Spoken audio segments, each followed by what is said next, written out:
Hello everyone, welcome or welcome back to our channel Trick Pharmacy. I am Sakshi and I am going to teach you aromatic amines. This is the second lecture of unit second of pharmaceutical organic chemistry second and इसके पहले हम लोग phenol को discuss कर चुके हैं। तो जिन लोगों ने फिनॉल का लेक्चर नहीं देखा है अभी तो उन लोगों से रिक्वेस्ट है कि एक बार फिनॉल भी आप लोग देख लीजिए, क्योंकि फिनॉल बहुत ही इम्पॉर्टेंट जो है टॉपिक है और प्रीवियस ईयर्स में हर बार कुछ ना कुछ क्वेश्चन उस टॉपिक से आता ही आता है। तो अभी हम लोगों को डिस्कस करना है एरोमेटिक अमीन्स। तो यहाँ पे टॉपिक होने वाला है basicity of amines, effect of substituent on basicity and synthetic uses of the aryl diazonium salts. तो हमें एक एक करके सबसे पहले जानना है कि ये अमीन्स क्या है, एरोमेटिक अमीन्स क्या होने वाला है, फिर एरोमेटिक अमीन्स की बेसिसिटी के बारे में हमको डिस्कस करना है। देन नेक्स्ट टॉपिक होने वाला है इफेक्ट ऑफ सब्स्टिट्यूएंट, मतलब हमने जो ग्रुप्स लगाए हैं उस एरोमेटिक अमीन की बेंजीन रिंग पे सपोज, तो उसका क्या इफेक्ट आ रहा है हमारी अमीन की बेसिसिटी पे, कि मतलब जैसे वो ग्रुप लगाने से अमीन की बेसिसिटी इंक्रीज हो रही है या फिर डिक्रीज हो रही है, तो ये इफेक्ट पड़ना है। एंड देन लास्ट टॉपिक होने वाला है synthetic uses of aryl diazonium salts. तो हम एराइल डाइअजोनियम सॉल्ट किसको बोलते हैं और फिर जो है इसके क्या यूजेस होने वाले हैं, तो ये सारा टॉपिक वन बाय वन हमें इस पूरे लेक्चर में कंप्लीट करना है। तो सबसे पहले हम लोग यहाँ पे डिस्कस करेंगे कुछ प्रीवियस ईयर्स के क्वेश्चन जो पहले आ चुके हैं। तो जब मैंने प्रीवियस ईयर क्वेश्चंस को एनालाइज किया तो मैंने ये देखा है कि या तो यहाँ पे 2 मार्क्स के क्वेश्चंस पूछे गए हैं और या फिर 7 मार्क्स वाले क्वेश्चन। 10 मार्क्स में यहाँ से अभी तक कोई क्वेश्चन आया नहीं है और यहाँ पे मैक्सिमम वही क्वेश्चन आ रहा है बेसिसिटी ऑफ अमीन्स और effect of substituent on basicity. तो एक एक करके क्वेश्चन देख लेते हैं। तो सबसे पहले क्वेश्चन आया है कि P nitro aniline is less basic than aniline, why, और ये टॉपिक है इफेक्ट ऑफ सब्स्टिट्यूएंट वाले से। और दूसरा क्वेश्चन है why aromatic amines are less basic than aliphatic amines, या दूसरा है कि explain why aliphatic amines are more basic than aromatic amine. तो ये भी एक छोटा सा टॉपिक है बेसिसिटी के अंदर। एंड एक और क्वेश्चन पूछा गया है कि outline the structure and uses of aryl diazonium chloride. तो ये सारे क्वेश्चंस हमको 2 मार्क्स में पूछे गए थे। अब 7 मार्क्स के क्वेश्चन देख लेते हैं। यहाँ 7 मार्क्स में क्वेश्चन आया हुआ है एक बार कि discuss basicity of amines and effect of substituent on basicity of amines. फिर उसके बाद क्वेश्चन आया है define aromatic amines and give resonance structure of aniline. And एक क्वेश्चन ये भी आया हुआ है कि discuss basicity of amines and how different substituent affect there basicity. तो यहाँ पे हम लोग अगर इसको क्लोजली ऑब्जर्व करें तो यहाँ एक ही टॉपिक है, मतलब 2 टॉपिक है ओवरऑल, जहाँ से लॉन्ग में क्वेश्चन आ रहा है जो कि है basicity of amines and effect of substituent on the basicity. तो ये टॉपिक तो हमें अच्छे से प्रिपेयर करना ही करना है। साथ में जो एक और टॉपिक है uses of aryl diazonium salts, तो उसको भी जो है अच्छे से प्रिपेयर कर लेना है। कभी कभी क्या होता है कि एग्ज़ाम का जो पैटर्न होता है वो चेंज कर दिया जाता है, तो क्या पता कि इस बार ये टॉपिक्स ना पूछ के वही को टॉपिक पूछ लिया जाए। तो इस वजह से हमें वो टॉपिक भी अच्छे से प्रिपेयर करते हुए चलना है।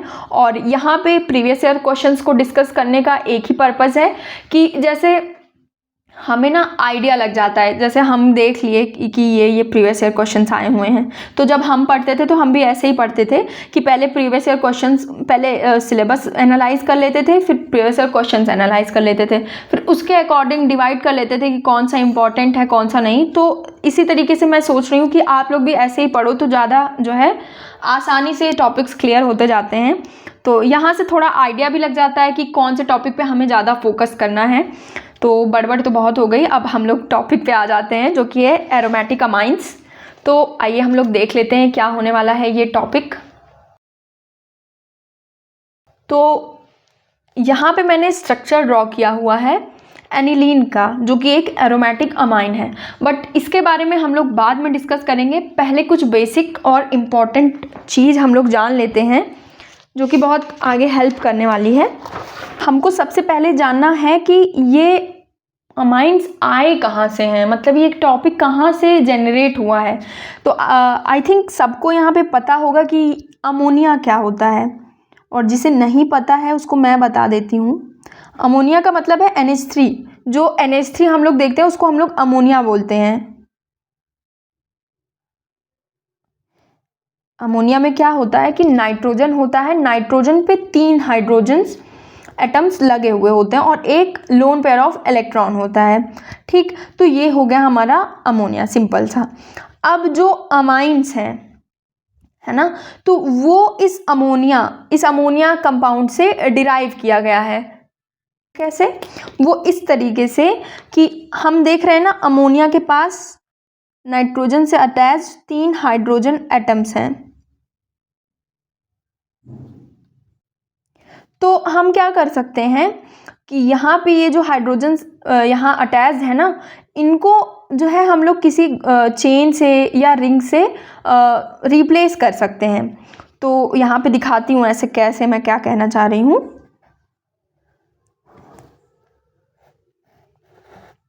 अगर मैंने एक हाइड्रोजन को रिप्लेस कर दिया किसी चेन से, यहाँ कार्बन चेन है, CH3 चेन हम ले रहे हैं, और यहाँ पे हम लोग एक फिनाइल रिंग से एक हाइड्रोजन को सब्स्टिट्यूट कर देते हैं। ठीक, तो अब क्या होगा, जो हमारा प्रोडक्ट बनेगा, अगर यहाँ पे हमने एक हाइड्रोजन को रिप्लेस कर दिया CH3 से, तो क्या बनेगा, CH3NH2, ये बन गया कंपाउंड। ये है एलिफैटिक अमीन, इसको हम लोग बोलते हैं एलिफैटिक अमीन। और अगर हमने एक हाइड्रोजन को रिप्लेस कर दिया है फिनाइल रिंग से, यहाँ पे हमारा जो प्रोडक्ट बनेगा वो बनेगा एरोमेटिक अमीन, क्योंकि जो फिनाइल रिंग है वो एरोमेटिक नेचर की है, इस वजह से ये जो कंपाउंड हो गया, ये हो गया एरोमेटिक अमीन। तो यहाँ से ये एक पॉइंट क्लियर हो गया कि अगर हमें अमीन बनानी है तो हमें लेना है अमोनिया, और अमोनिया के जो हाइड्रोजन्स हैं, हम चाहें तो एक हाइड्रोजन को रिप्लेस करें किसी चेन या रिंग से, या फिर हम चाहें तो 2 या तीनों हाइड्रोजन्स को रिप्लेस कर सकते हैं रिंग से या फिर चेन से। तो उस तरीके से अगर हमने चेन से इसको जो है रिप्लेस किया है तो ये बन जाएगी एलिफैटिक अमीन, और अगर हमने जो है रिंग से रिप्लेस किया या सब्स्टिट्यूट किया तो हमें मिलेगी एरोमेटिक अमीन। तो अभी फ़िलहाल हम लोग देख लेते हैं एरोमेटिक अमीन्स क्या होती है। तो aromatic amines are the aromatic amino compound in which one hydrogen of the benzene ring is replaced by amino group। तो यहाँ पे ये क्या बता रहा है, हम इस चीज़ को ऐसे भी समझ सकते हैं। तो यहाँ पे डेफिनेशन क्या बता रही है कि अगर हमने बेंजीन रिंग ली है और यहाँ पे हमें पता ही है कि यहाँ पे हर एक कार्बन से एक एक हाइड्रोजन अटैच्ड है, तो सपोज़ मैंने यहाँ वाला हाइड्रोजन रिप्लेस कर दिया अमीनो ग्रुप से, ये है हमारा अमीनो ग्रुप, तो यहाँ पे क्या बन जाएगा, तब बनेगा हमारा एरोमेटिक अमीन, और इस एरोमेटिक अमीन का नाम है एनिलीन। ठीक, तो ये मतलब हम या तो अमोनिया से भी डिराइव कर सकते हैं, और या फिर बेंजीन रिंग पे अगर हम लोगों ने लगा दिया है अमीनो ग्रुप, तो तब भी हम लोग एरोमेटिक अमीन्स का फॉर्मेशन कर सकते हैं। तो वही यहाँ पे लिखा हुआ है। और फिर aromatic amines are derived of ammonia in which one और more hydrogen is replace by aryl group. तो मतलब कि हम लोग अगर चाहें तो बेंजीन रिंग का एक हाइड्रोजन रिप्लेस करें और अमीनो ग्रुप अटैच कर दें, तब भी हमारी एरोमेटिक अमीन बन जाएगी। और अगर हमने अमोनिया से एक हाइड्रोजन या एक से ज़्यादा हाइड्रोजन को रिमूव किया और उसकी जगह पे हमने एराइल रिंग लगा दी, जैसे कि फिनाइल रिंग लगा दी, तो हमारी तब भी एरोमेटिक अमीन बनके तैयार हो जाएगी। तो ये डेफिनेशन यही बता रही है कि अगर हमें अगर हमें एरोमेटिक अमीन बनाना है तो हम अमोनिया से भी बना सकते हैं या फिर बेंजीन से भी बना सकते हैं। तो आइए अब हम लोग देख लेते हैं classification of aromatic amine। The aromatic amine can be classified as the following। तो यहाँ पे हम अगर क्लासीफाई करें अमीन को, तो हम 3 डिग्रीज में या 3 क्लासेस में डिवाइड कर सकते हैं। तो सबसे पहला है प्राइमरी एरोमेटिक अमीन, दूसरा है सेकेंडरी एरोमेटिक अमीन और तीसरा है टर्शियरी एरोमेटिक अमीन। तो प्राइमरी एरोमेटिक अमीन क्या है कि in this 1 hydrogen of the ammonia is replaced by aryl ring. तो यहाँ मैं एक्सप्लेन करती हूँ कि ये क्या कहना चाह रहा है। ये हमारा अमोनिया हो गया NH और यहाँ पे इसके लोन पेयर्स हो गए। तो अगर हमें प्राइमरी एरोमेटिक अमीन बनाना है तो हम यहाँ से एक हाइड्रोजन को रिप्लेस कर देंगे एराइल रिंग से। तो ये यहाँ पे हमारा बन गया प्राइमरी एरोमेटिक अमीन। ठीक, अब अगर मुझे 2 डिग्री बनाना है, मतलब सेकेंडरी बनाना है, तो ये है हमारा अमोनिया और यहाँ पे मैंने क्या किया, 2 हाइड्रोजन्स को रिप्लेस कर दिया है एराइल रिंग से।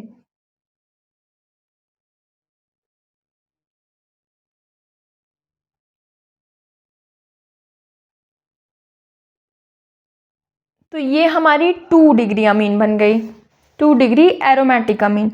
और अगर हमें 3 डिग्री एरोमेटिक अमीन बनाना है तो ये हमने अमोनिया लिया और हमने क्या किया कि यहाँ से जो 3 हाइड्रोजन्स थे ना, तो तीनों हाइड्रोजन को रिप्लेस कर दिया है एरोमेटिक रिंग से।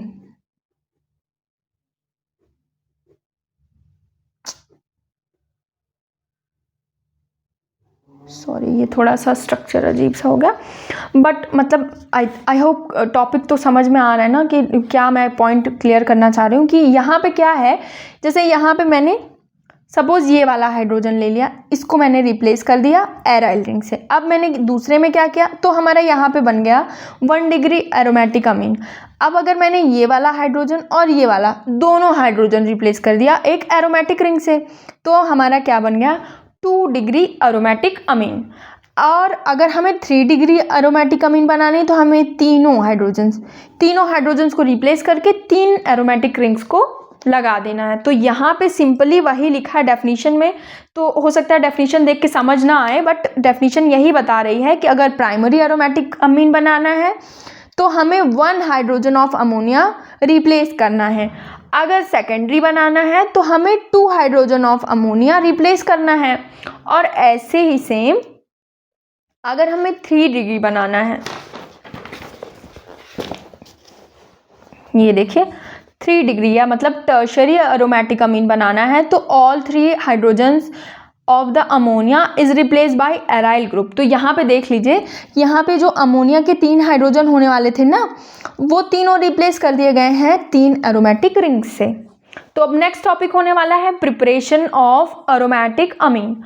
तो यहाँ पे हमें प्रिपरेशन, हम कैसे एरोमेटिक अमीन्स को प्रिपेयर कर सकते हैं, तो ये चीज़ डिस्कस करनी है। तो there are following methods of preparation of aromatic amine. तो यहाँ पे हम 5 जो है मेथड्स को डिस्कस करने वाले हैं। तो सबसे पहला मेथड होने वाला है रिडक्शन ऑफ नाइट्रो ग्रुप, दूसरा है अमोनोलिसिस ऑफ हेलो एरीन, तीसरा टॉपिक है रिडक्शन ऑफ फिनाइल आइसोसाइनाइड, चौथा है रिडक्शन ऑफ अमाइड और लास्ट टॉपिक है रिडक्शन ऑफ साइनाइड। तो हम 1 बाय 1 यहाँ पे एक एक मेथड को डिस्कस करने वाले हैं, कैसे कैसे हम लोग एरोमेटिक अमीन्स को बना सकते हैं। तो कुछ लोगों को डाउट भी आ सकता है कि अरे भाई ये तो टॉपिक भी है भी नहीं और यहाँ पे ये डिस्कस करे जा रही हैं। तो ये मैं इसलिए डिस्कस कर रही हूँ, बाई चांस कभी ऐसा हो गया कि सिर्फ डेफिनेशन आ गई डिफाइन एरोमेटिक अमीन, जो कि आ भी चुका है। मैं एक बार प्रीवियस ईयर क्वेश्चन भी दिखा दूँ।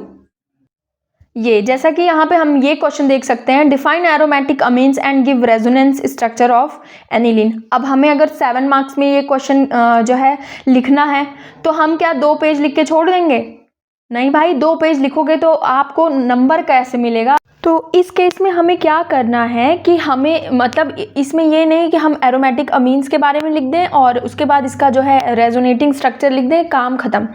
ऐसा नहीं, ऐसे क्वेश्चंस का एक पैटर्न होता है, मैं उसको आपको जो है बता देती हूँ क्या करना रहता है। ऐसे क्वेश्चंस में हम लोग, जैसे हमने इंट्रोडक्शन दे दिया हमारे अमीन का, जैसा कि मैंने यहाँ पर शो किया था। ठीक, उसके बाद हम क्लासिफिकेशन कर सकते हैं। ये रहा उसका क्लासिफिकेशन। अब हमें क्या है, अब मैंने ये पेज लिखा तो यहाँ पे टोटल हो रहा है 2 पेज, है ना। तो अब हम लोग क्या कर सकते हैं कि यहाँ पे मेथड ऑफ प्रिपरेशन को भी इंक्लूड कर सकते हैं। और सपोज जिसे मतलब सारे रिएक्शंस नहीं याद हैं, और ऐसा भी नहीं है कि हमें एक ही आंसर लिखना है तो सारा याद कर लें, नहीं ऐसा नहीं है। बट यहाँ पे क्या करना कि नाम सारे याद कर लेना और इनमें से 1 या 2 रिएक्शन याद कर लेना। हाँ, और ऐसे ही सेम फिजिकल प्रॉपर्टीज़ के बारे में थोड़ा बहुत बता देना। ये हमारी फिजिकल प्रॉपर्टीज़ हो गई, तो फिजिकल प्रॉपर्टीज़ बता देना। ऐसे ही जो है केमिकल प्रॉपर्टीज़ बताना है तो वो भी बता सकते हैं। और लास्ट में हम लोग बना देंगे एनिलीन का रेजोनेटिंग स्ट्रक्चर। तो ये हमारा जो आंसर है वो इस पैटर्न में है कि हमें एग्जामिनर मार्क्स जो है प्रोवाइड कर सकता है। अब अगर हम जो उसने पूछा एज इट इज़ उतना ही लिख दिए तो कभी कभार ऐसा भी होता है कि भाई क्वेश्चन वो पूरा नहीं पूछता बट एक्सपेक्ट करता है कि स्टूडेंट सारा आंसर जो है कंप्लीटली लिख के दे। तो ऐसे केसेस में हमें अपना दिमाग लगाना है। तो यहाँ पे हम लोग पहला देख लेते हैं क्या है मेथड ऑफ प्रिपरेशन। वो है कि रिडक्शन ऑफ नाइट्रो ग्रुप। तो nitrobenzene is reduced into aniline by using various reducing agent. तो जो हमारा नाइट्रो ग्रुप होता है वो ये है NO2 है ना, इसी को हम लोग बोलते हैं नाइट्रो ग्रुप। अगर ये बेंजीन से अटैच्ड है तो इसको हम लोग बोलेंगे नाइट्रोबेंजीन। और जब हमें नाइट्रोबेंजीन से एनिलीन बनाना है, यानी कि बेंजीन पे जब NH2 लग जाए तो उसी को एनिलीन बोलते हैं। तो अगर हमें नाइट्रोबेंजीन से एनिलीन बनाना है तो हमें इस नाइट्रोबेंजीन का रिडक्शन करना पड़ेगा, और उसके लिए हमें चाहिए various types of reducing agent. तो वो रिड्यूसिंग एजेंट क्या हो सकते हैं, वो या तो टिन एंड हाइड्रोक्लोरिक हो सकता है, हाइड्रोक्लोरिक एसिड, और टिन को हम लोग SN से रिप्रेजेंट करते हैं। या फिर हम ले सकते हैं आयरन एंड हाइड्रोक्लोरिक एसिड जो कि है Fe and HCl। Hydrogen and निकल भी यूज़ किया जाता है, ये तो बहुत ही पॉपुलर रिड्यूसिंग एजेंट है। और हाइड्रोजन एंड पैलेडियम ये भी एक रिड्यूसिंग एजेंट है, इसको भी हम लोग यूज़ कर सकते हैं। और हाँ, एक चीज़ ध्यान दीजिएगा, ये नहीं कि हम नाइट्रोबेंजीन लिखें और ये सारा रिड्यूसिंग एजेंट का नाम यहाँ पे लिख दें, ऐसा नहीं। इनमें से कोई भी है, क्योंकि ये सारे ही रिड्यूसिंग एजेंट्स हैं तो हम इनमें से सपोज जैसे यहाँ पे मैंने शो किया है कि मैंने टिन एंड HCl का एग्जाम्पल लिया है, आप यहाँ से निकिल एंड हाइड्रोजन का भी यूज़ कर सकते हैं एग्जाम्पल। तो ये टोटली आपके ऊपर डिपेंड करता है, और जिन्हें ये रिड्यूसिंग एजेंट नहीं याद करना है वो भी आपके ऊपर है। आप ऐसे भी इस आंसर को लिख सकते हैं कि nitrobenzene is reduced into aniline by using various reducing agent. उसके बाद ये रिड्यूसिंग एजेंट का नाम कोई भी जो आपको याद करना है वो रिड्यूसिंग एजेंट का नाम लिख दीजिए, एंड देन ये सिंपल सी रिएक्शन शो कर दीजिए, ख़त्म। तो अब हम नेक्स्ट मेथड ऑफ प्रिपरेशन देख लेते हैं जो कि होने वाली है अमोनोलिसिस ऑफ हेलोअरीन। तो ये हेलोअरीन क्या होता है, तो हेलोअरीन का मतलब होता है कि जब एराइल ग्रुप पे मतलब कोई भी एरोमेटिक रिंग है, यहाँ मैं सिंपल से बेंजीन बना रही हूँ, अगर इस पर कोई हेलोजन लगा हुआ है, सपोज यहाँ क्लोरीन लगा है या ब्रोमीन लगा है, तो इसी को बोलेंगे हेलोअरीन। ये हो गया हेलो और ये हो गया एरीन, ठीक। तो इसका नाम जो है क्लोरोबेंजीन है। Chlorobenzene is heated with ammonia in the presence of copper oxide catalyst at high pressure and high temperature to form aniline. तो हमें क्या करना है कि हमें क्लोरोबेंजीन लेना है और अमोनिया लेना है। अब क्या करना है कि हाई प्रेशर और हाई टेम्परेचर में इसको ट्रीट करना है, कैटलिस्ट जो है हमारा कॉपर ऑक्साइड उसकी प्रेजेंस में। तो ये क्लोरीन यहाँ से रिमूव आउट होके यहाँ पे लग जाएगा NH2 ग्रुप, और ये HCl के फॉर्म में रिमूव आउट हो जाएगा। HCl यहाँ पे बाई प्रोडक्ट है और हमारा जो एनिलीन है वो प्रिपेयर हो जाएगा। तो इस तरीके से हम एमोनोलिसिस करके हेलोएरीन्स की एनिलीन्स का फॉर्मेशन कर सकते हैं। तो ये भी एक मेथड हो गई। अब हम लोग नेक्स्ट मेथड देख लेते हैं क्या होने वाली है। तो नेक्स्ट मेथड ऑफ प्रिपरेशन होने वाला है रिडक्शन ऑफ फिनाइल आइसोसाइनाइड। तो phenyl isocyanide is reduced into aniline in the presence of hydrogen and निकल कैटलिस्ट। तो यहाँ पे हमारा जो रिड्यूसिंग एजेंट होने वाला है ये हाइड्रोजन एंड निकल होने वाला है। ये क्या करेगा, फिनाइल आइसोसाइनाइड को रिड्यूस कर देगा इनटू एनिलीन। तो यहाँ पे मैंने वही रिएक्शन भी शो कर दी है, और जिन्हें नहीं पता है साइनाइड कौन सा है, आइसोसाइनाइड कौन सा है, तो उनको मैं बता देती हूँ कि अगर यहाँ पे जो बॉन्ड बन रहा है C से बन रहा है, C ट्रिपल बॉन्ड N है एक कंपाउंड, और बॉन्डिंग यहाँ पे C के साइड से हो रही है, तो इसको हम लोग बोलते हैं साइनाइड। और वहीं अगर ये बॉन्ड जो है नाइट्रोजन से अटैच होना है और यहाँ पे नाइट्रोजन से बॉन्ड अटैच होगा और N ने ट्रिपल बॉन्ड बना रखे हैं कार्बन से, तो इसे हम लोग बोलेंगे आइसोसाइनाइड। तो हमें यहाँ पे अभी जो रिएक्शन हम देख रहे हैं वो फिनाइल रिंग से, मतलब कि ये बेंजीन रिंग होती है उससे जो है आइसोसाइनाइड ग्रुप अटैच है, तो इसको हम लोग बोल रहे हैं फिनाइल आइसोसाइनाइड। और इसका हम लोग रिडक्शन किसकी प्रेजेंस में कर रहे हैं, हम लोग कर रहे हैं निकेल एंड हाइड्रोजन की प्रेजेंस में। तो क्या बन जा रहा है हमारा, एनिलीन बन जा रहा है। एनिलीन मतलब बेंजीन के ऊपर अमीनो ग्रुप लगा हुआ है। तो ये है हमारी सिंपल सी reaction, reduction of phenyl isocyanide. तो अब हमारी नेक्स्ट क्या रिएक्शन होने वाली है, रिडक्शन ऑफ अमाइड। और अमाइड को कैसे हम लोग रिप्रेजेंट करते हैं, तो अमाइड को रिप्रेजेंट इस तरीके से RC डबल बॉन्ड ONH2, ये है हमारा अमाइड। ठीक, ये यहाँ पे मैंने दिखा दिया है, बेंजा अमाइड है, मतलब ये बेंजीन पे अमाइड ग्रुप अगर लग गया है तो बेंजा अमाइड होगा। When benzamide is reduced with lithium aluminium hydride, ये भी बहुत स्ट्रॉन्ग रिड्यूसिंग एजेंट होता है, then it gives benzyl amine. तो यहाँ पे क्या है कि ये जो कार्बन के ऊपर O लगा हुआ था डबल बॉन्ड से, वो जो है रिड्यूस हो जाता है, यहाँ पे H लग जाता है, तो इस तरीके से बेंजामाइड से बन जाता है benzyl amine in the presence of lithium aluminium hydride. तो ये रिड्यूसिंग एजेंट की प्रेजेंस में अगर हम लोग बेंजामाइड का रिडक्शन कर देंगे तो हमें मिलेगा benzyl amine. And then last हमारा होने वाला है रिडक्शन ऑफ साइनाइड। तो साइनाइड को हम लोग जब अगर बेंजीन से लगा हुआ है, जिसको हम लोग साइनोबेंजीन बोल रहे हैं, तो इसको हम बेंजोनाइट्राइल भी बोल सकते हैं। तो benzonitriles are reduce into benzyl amine in the presence of reducing agent lithium aluminium hydride. तो यहाँ पे अगर हम लोगों ने साइनोबेंजीन लिया है, जैसे इसके पहले हम लोग फिनाइल आइसोसाइनाइड लिया था, उसी तरीके से हमने साइनोबेंजीन अगर लिया है और उसका रिडक्शन करा रहे हैं LiAlH4 की प्रेजेंस में, तो हमें मिलेगा बेंजिल अमीन। ठीक, तो आई होप ये चीज़ समझ में आ गई हो। तो अब हम लोग देख लेते हैं रेजोनेंस इन एनिलीन। तो हमें अब रेजोनेटिंग स्ट्रक्चर्स ड्रॉ करने हैं। तो यहाँ पे तो मैंने शो कर दिया है, बट मैं एक एक स्ट्रक्चर ड्रॉ करके भी दिखाऊंगी, और आप लोग भी वैसे साथ के साथ प्रैक्टिस करते चलेंगे ना, तो ये बहुत ही आसानी से क्लियर होता चला जाएगा। तो ये है हमारी एनिलीन,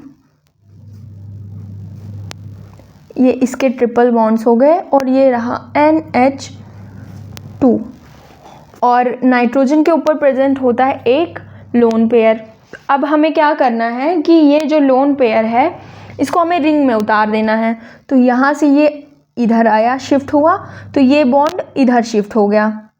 ठीक, अब क्या होगा कि जब ये इधर शिफ्ट हुआ तो यहाँ इसने डबल बॉन्ड का फॉर्मेशन कर लिया, और ये ब्रेक हुआ तो यहाँ पे इसके इलेक्ट्रॉन इस बॉन्ड से इस कार्बन के ऊपर शो कर दिए जाएंगे। तो कुछ ऐसा स्ट्रक्चर बनेगा। यहाँ बन गया डबल बॉन्ड NH2, और नाइट्रोजन के ऊपर आ गया पॉजिटिव चार्ज, है ना। और यहाँ से हमने शिफ्टिंग करा दी है इलेक्ट्रॉन की, तो हम इलेक्ट्रॉन को यहाँ पे शो कर दे रहे हैं, और ये दोनों बॉन्ड एज इट इज़ ऐसे ही रहने देते हैं। और अब हमें तीसरा स्ट्रक्चर बनाना होगा। तो अब क्या करेंगे हम ना, ये वाले इलेक्ट्रॉन्स को इस बॉन्ड पे उतार देंगे, तो ये वाला बॉन्ड इधर शिफ्ट हो जाए, इसके बॉन्ड्स के इलेक्ट्रॉन्स इधर शिफ्ट हो जाएंगे।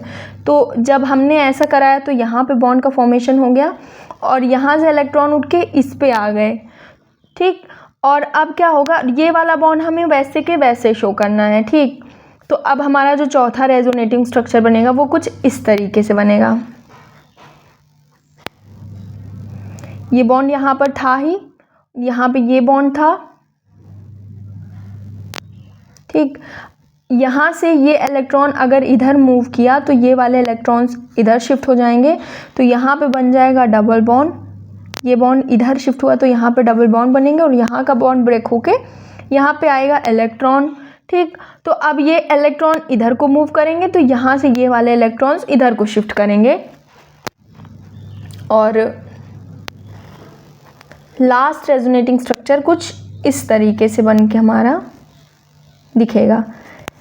हमारा बॉन्ड यहाँ पे था, ये वाला यहाँ पे, फिर ये बॉन्ड यहाँ पर था और यहाँ पे इलेक्ट्रॉन इस साइड आया है ना, तो यहाँ पे इलेक्ट्रॉन शो कर देंगे। और यहाँ पे क्योंकि यहाँ से बॉन्ड उठ के चला गया है तो यहाँ पे सिंगल बॉन्ड रहेगा और ये NH2 हो गया और इसके ऊपर फिर से लोन पेयर वापस आ गया, ठीक। तो इस तरीके से हमने रेजोनेटिंग स्ट्रक्चर्स को ड्रॉ कर लिया। तो यहाँ पे अगर देखा जाए तो ये एक दूसरे के रेजोनेटिंग स्ट्रक्चर्स हैं या फिर कह सकते हैं एक मिरर इमेज है। इधर यहाँ पे इधर बॉन्ड्स थे, यहाँ पे इस साइड बॉन्ड बन गया है डबल बॉन्ड, यहाँ पे इधर डबल बॉन्ड था तो यहाँ पे यहाँ बन गया है, यहाँ वाले में इधर था तो यहाँ वाले में इधर बन गया। तो कुछ इस तरीके से रेजोनेटिंग स्ट्रक्चर बन के तैयार हो गया है।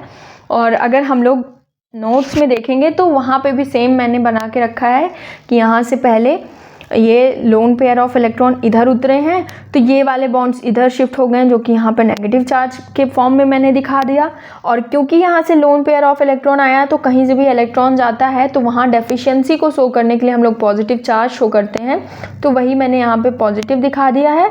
और ये बॉन्ड यहाँ पे बन रहा है इलेक्ट्रॉन से तो ये बॉन्ड मैंने यहाँ पे शो कर दिया है। तो अब ये इलेक्ट्रॉन्स क्या होंगे, इधर शिफ्ट होंगे, यहाँ पे बॉन्ड का फॉर्मेशन करने के लिए आएंगे, तो ये बॉन्ड ब्रेक हो जाएगा और इसके इलेक्ट्रॉन्स इस पे आ जाएंगे। तो वहीं पे यहाँ पे हो रहा है कि यहाँ से ये बॉन्ड उतरे तो यहाँ बॉन्ड का फॉर्मेशन कर लिए, सॉरी यहाँ से ये इलेक्ट्रॉन यहाँ उतरे तो यहाँ पे बॉन्ड का फॉर्मेशन कर लिए, और यहाँ से ये बॉन्ड ब्रेक हुआ तो यहाँ पे इलेक्ट्रॉन शो कर दिया मैंने। देन उसके बाद अब ये इलेक्ट्रॉन इधर उतरना चाहेंगे, यहाँ पे डबल बॉन्ड का फॉर्मेशन करना चाहेंगे, तो ये वाले बॉन्ड इधर शिफ्ट हो जाएंगे और यहाँ पे इलेक्ट्रॉन का चार्ज आ जाएगा। तो वही यहाँ पे नेक्स्ट स्ट्रक्चर हमने बना लिया है। यहाँ पे बॉन्ड ऑलरेडी था और यहाँ पे जो इलेक्ट्रॉन इधर आया ना, सॉरी इधर आया है ना, तो ये हमने यहाँ पे बॉन्ड के फॉर्म में दिखा दिया। और ये जो बॉन्ड यहाँ से ब्रेक होके यहाँ पे इलेक्ट्रॉन आया था तो उस इलेक्ट्रॉन को इधर शिफ्ट करने से यहाँ पे डबल बॉन्ड का फॉर्मेशन हो जाएगा और यहाँ से जो डबल बॉन्ड ब्रेक होगा वो उठ के इस नाइट्रोजन के ऊपर आ जाएगा, जो कि यहाँ पे मैंने फाइनली दिखा दिया है। तो ये रहा एनिलीन का resonating structure. I hope resonating structure आसानी से आप लोगों से बन रहे होंगे। So now our next topic is the properties of aromatic amine. So in this we have to discuss physical as well as chemical properties. तो फिजिकल प्रॉपर्टीज़ में सबसे पहले हम लोग देख लेते हैं फिजिकल स्टेट। तो aromatic amines are the colourless liquid और सॉलिड। तो जो एरोमेटिक अमाइंस होती हैं वो कलरलेस लिक्विड होती हैं या फिर कलरलेस सॉलिड होती हैं depending upon the room temperature and they have unpleasant odour. तो उनकी जो स्मेल होती है वो बहुत ही अनप्लीजेंट होती है and they get oxidised when comes in contact with air and its color turned into brown। तो जब कभी ऐसा होता है कि ये जो एरोमेटिक अमीन्स हैं ये एयर के कांटेक्ट में, मतलब कि ऑक्सीजन के कांटेक्ट में आते हैं तो ये ऑक्सीडाइज हो जाते हैं और ऑक्सीडाइज होने की वजह से क्या होता है, ये कलरलेस टू ब्राउन कलर में टर्न हो जाते हैं। तो जो उनका कलर कलरलेस था वो ऑक्सीडाइज होने के बाद ब्राउन कलर का हो गया, है ना। और उसके बाद हम लोग देख लेते हैं मेल्टिंग एंड बॉइलिंग पॉइंट। तो melting point and boiling point increases as the molecular mass of the aromatic amine increases. तो जैसे जैसे मॉलिक्यूलर मासेस इंक्रीज होते जाएंगे वैसे वैसे melting point as well as boiling point ये दोनों चीज़ें इंक्रीज होंगी। तो मॉलिक्यूलर मासेस तब इंक्रीज होते हैं जब नंबर ऑफ कार्बन्स इंक्रीज होते हैं। Aromatic amines have higher melting and boiling point than the aliphatic amine. अगर कंपैरिजन कर लिया जाए एलिफैटिक अमीन्स का और एरोमेटिक अमीन्स का। तो जो एलिफैटिक अमीन है उसको लो टेम्परेचर पे भी हम लोग जो है मेल्ट कर सकते हैं या बॉईल कर सकते हैं, बट अगर एरोमेटिक अमीन्स की बात की जाए तो उसके लिए हाई टेम्परेचर रिक्वायर्ड होता है in comparison to aliphatic amines. ठीक, एंड देन लास्ट पॉइंट होने वाला है कि सॉल्युबिलिटी। तो they are slightly soluble in water but are completely soluble in polar solvents like ether, alcohol। तो ईथर हो गया या अल्कोहल हो गया, इस टाइप के सॉल्वेंट्स को पोलर सॉल्वेंट्स बोलते हैं। और पोलर सॉल्वेंट्स जो होते हैं ना, उनमें एरोमेटिक अमाइंस ईजिली या कम्प्लीटली सॉल्यूबल होती हैं, बट अगर वहीं बात की जाए वाटर की तो ये वाटर में स्लाइटली सॉल्यूबल होती हैं। और कुछ नोट पॉइंट भी है यहाँ पे, वो ये है कि aromatic amines are very poisonous and highly toxic and should be handled with care. तो क्योंकि ये बहुत पॉइजनस और हाईली टॉक्सिक हैं, तो एक तो इनको जब हैंडल किया जाए तो बहुत ही ध्यानपूर्वक करना है।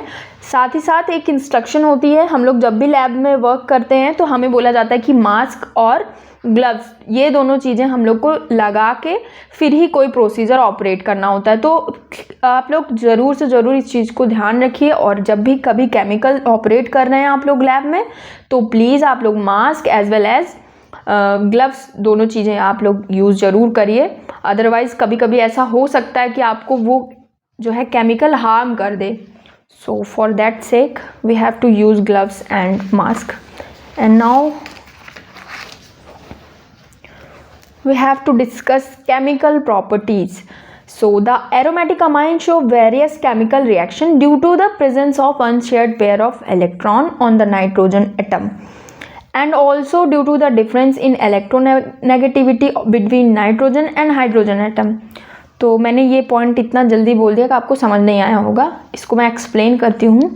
ये पॉइंट क्या बोल रहा है कि जो एरोमेटिक अमीन्स है ना, वो डिफरेंट टाइप की केमिकल रिएक्शन दो कारणों से शो करती हैं। पहला कारण ये है कि जो हमारा नाइट्रोजन एटम है उसके ऊपर है अनशेयर्ड पेयर ऑफ इलेक्ट्रॉन।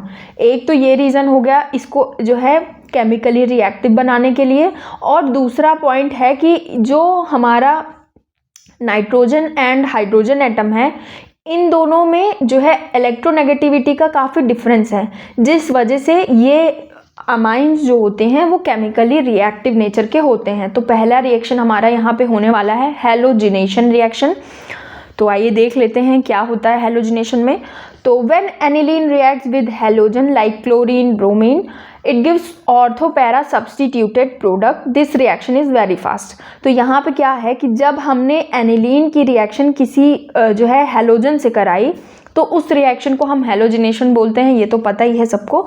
तो जो ये हैलोजिनेशन रिएक्शन होती है, एक तो ये बहुत ही फास्ट होती है, और दूसरा ये कि जब भी एनिलीन का हैलोजिनेशन हम कराएंगे तो हमको जो है ऑर्थो पैरा सब्सटीट्यूटेड प्रोडक्ट मिलेगा। मतलब जो हमारा हैलोजन है वो ortho as well as para इन दोनों पोजीशंस को ऑक्यूपाई करेगा, जैसा कि यहाँ पे हम लोग अपना प्रोडक्ट देख भी रहे हैं जो कि है 2,4,6 ट्राइब्रोमो एनिलीन। तो यहाँ पे ये एनिलीन था, है ना, और उसके बाद इसकी second position, fourth position and sixth position जो कि ऑर्थो एंड पैरा, ये ऑर्थो एंड पैरा पोजीशन है जिसको ऑक्यूपाई कर लिया किसने, हैलोजन एटम ने।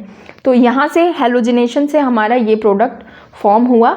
अब तो नेक्स्ट हमारा है सल्फोनेशन रिएक्शन। तो when aniline is heated with concentrated H2SO4 anilinium hydrogen sulphate is form.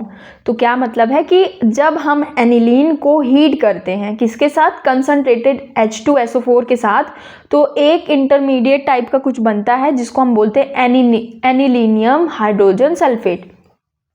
ठीक, तो ये जो हमारा एनिलीनियम हाइड्रोजन सल्फेट बना है ना, वो जो है जब तब बनता है जब हम लोग एनिलीन को कंसंट्रेटेड H2SO4 के साथ हीट करते हैं। अब क्या होगा कि on the rearrangement it forms para amino benzene sulphonic acid. तो ये जो हमारा इंटरमीडिएट टाइप का कुछ बना था, इसमें होगा रीअरेंजमेंट और उससे बनेगा para amino benzene sulphonic acid. तो यहाँ पे हमें हमेशा पैरा सब्सटीट्यूटेड जो है प्रोडक्ट मिलेगा, जैसा कि हम लोगों ने हैलोजिनेशन में देखा था। तो वहाँ पे हमको ऑर्थो पैरा दोनों पे जो है सब्सटीट्यूशन देखी गई थी, पर इसमें क्या होगा कि हमेशा जो हमको प्रोडक्ट मिलेगा वो पैरा सब्स्टिट्यूटेड प्रोडक्ट मिलेगा। तो आइए हम लोग देख लेते हैं रिएक्शन किस तरीके से हो रही है यहाँ पे। एंड हाँ, it is a very slow reaction. तो ये एक तो ये स्लो रिएक्शन है। अब यहाँ पे देख लीजिए, हमने एनिलीन को दिखा दिया है। अब इसको हम लोग हीट कर रहे हैं H2SO4 के साथ। ये जो साइन बना है ट्राइंगल का, इसको हम लोग ये इंडिकेट करते हैं यहाँ पे हीट प्रोवाइड की जा रही है या टेम्परेचर प्रोवाइड किया जा रहा है, ठीक। तो जब हमने इन दोनों को हीट किया एक दूसरे के साथ, तो हमारे पास ये कुछ प्रोडक्ट मिला जिसको बोलते हैं एनिलीनियम हाइड्रोजन सल्फेट। अब हम हीट को कंटिन्यू करेंगे तो यहाँ पे हो जाएगा सब्स्टिट्यूशन और यहाँ से बन जाएगा para amino benzene sulphonic acid. तो ये रहा हमारा पैरा सब्स्टिट्यूटेड प्रोडक्ट। अब नेक्स्ट हमारी रिएक्शन होने वाली है ऑक्सीडेशन रिएक्शन। तो ऑक्सीडेशन में क्या होगा, aromatic amines oxidized into benzoquinone in the presence of oxidizing agent K2Cr2O7। तो इसमें हम लोग जो ऑक्सीडाइजिंग एजेंट है वो K2Cr2O7 को यूज़ कर रहे हैं। ये एक बहुत फेमस, बहुत वेल नोन ऑक्सीडाइजिंग एजेंट है। आई होप आप लोगों को पता ज़रूर होगा। और ये क्या करता है, अगर हम लोग एनिलीन को इसके साथ रिएक्ट कराएंगे तो ये ऑक्सीडाइज कर देगा एनिलीन को इनटू बेंजोक्विनोन। तो बेंजोक्विनोन में क्या होता है, बेंजोक्विनोन में जो बेंजीन होती है उसी में कुछ सब्स्टिट्यूशन हो जाता है। NH2 ग्रुप यहाँ से रिमूव आउट हो गया, यहाँ पे दो बॉन्ड बन गए, एक बॉन्ड इधर एक बॉन्ड इधर, और यहाँ पे ऑक्सीजन आके अटैच हो गया है डबल बॉन्ड के साथ। तो ये जो स्ट्रक्चर बन रहा है इसको हम बोलते हैं बेंजोक्विनोन। अब नेक्स्ट है हमारा कार्बिलामीन रिएक्शन या कार्बाइलामीन रिएक्शन। तो जैसा भी जिसको सही लगे वो उसको प्रोनाउंस कर सकता है। तो this reaction is shown only by primary aromatic amines. Primary aromatic amine react with the chloroform and alcoholic KOH. It gives carbylamine or aryl isocyanide. Sorry. तो यहाँ पे क्या हो रहा है, पहली चीज़ तो यहाँ पे ये नोट डाउन करने वाली है कि ये रिएक्शन सिर्फ प्राइमरी एरोमेटिक अमीन्स शो करती हैं।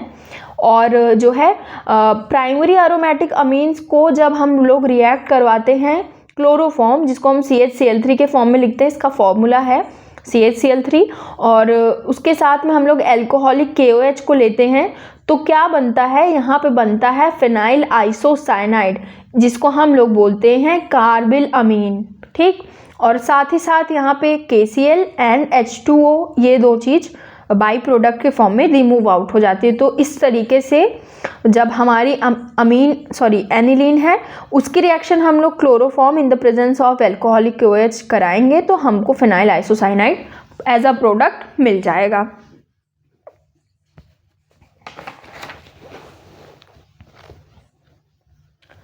तो आइए अब हम लोग एसाइलेशन रिएक्शन को देख लेते हैं। तो यहाँ पे क्या है कि primary and secondary aromatic amines react with acid chloride to form substituted amide.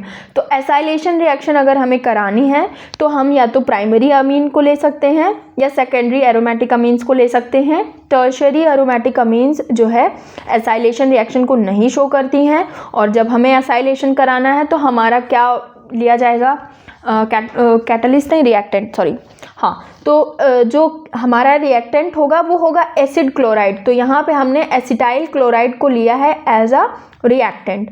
तो ये यहाँ पे इसके साथ रिएक्ट करेगा इन द प्रेजेंस ऑफ पाइरिडीन, ये कैटलिस्ट है।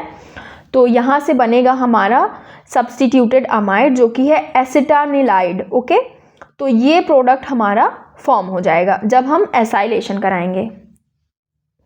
तो आई होप आप लोगों को यहाँ तक का सारा एक एक पॉइंट क्लियर हो गया हो, और जिसको नहीं क्लियर हुआ हो प्लीज़ या तो आप कमेंट करो मुझे, तो मैं आपको कोई जो पॉइंट में आपको डाउट आ रहा है वहाँ उसको मैं जो है ग्रुप में आप लोगों को डिस्कस कर सकती हूँ। और हमारा व्हाट्सएप ग्रुप अगर ज्वाइन करना है तो आप लोग जो है डिस्क्रिप्शन में दिए गए लिंक को क्लिक करिए और वहाँ से व्हाट्सएप ग्रुप को ज्वाइन कर लीजिए। तो जो भी आपको डाउट्स आएंगे हम लोग जो है उसे क्लियर कर सकते हैं। और कोई बच्चा था ना वो पूछ रहा था कि हम कैसे आपसे कनेक्ट कर सकते हैं, तो आप लोग व्हाट्सएप पे हम लोगों से कनेक्ट कर सकते हैं। डिफरेंट टीचर्स, हम सारे टीचर्स अवेलेबल रहते हैं व्हाट्सएप पे। सो आप लोग ज़रूर से ज़रूर व्हाट्सएप ग्रुप को ज्वाइन कर लीजिए। इवन टेलीग्राम का भी लिंक दिया गया है। तब तक अब हम लोग अपना नेक्स्ट टॉपिक कवर करते हैं, बेसिसिटी ऑफ अमाइंस। बेसिसिटी हम लोग देख लेते हैं। अमाइंस जो होती है वो बेसिक नेचर की होती हैं, ये चीज़ हम लोग को नोट करते हुए चलना है। अमाइंस बेसिक नेचर की हैं। फिनॉल हो गया, कार्बोक्सिलिक एसिड हो गया।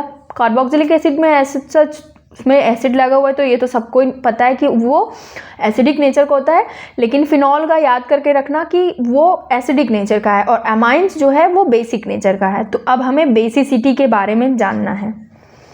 तो बेसिसिटी का पहले तो मैं थोड़ा सा ब्रीफ इंट्रोडक्शन दे दूं। बेसिसिटी का क्या मतलब है? बेसिसिटी मतलब कि कोई ऐसी प्रॉपर्टी है जिसकी वजह से वो कंपाउंड बेसिक नेचर का हो रहा है। और कोई कंपाउंड बेसिक नेचर का कब हो सकता है? तो लुईस साहब थे, उन्होंने अपनी एक थियोरी दी थी, जिस थियोरी में उन्होंने डिस्कस किया था कि कोई भी कंपाउंड जो है वो कब एसिड हो सकता है और कब हो सकता है वो बेस। तो लुईस कॉन्सेप्ट हम लोग देख लेते हैं। कॉन्सेप्ट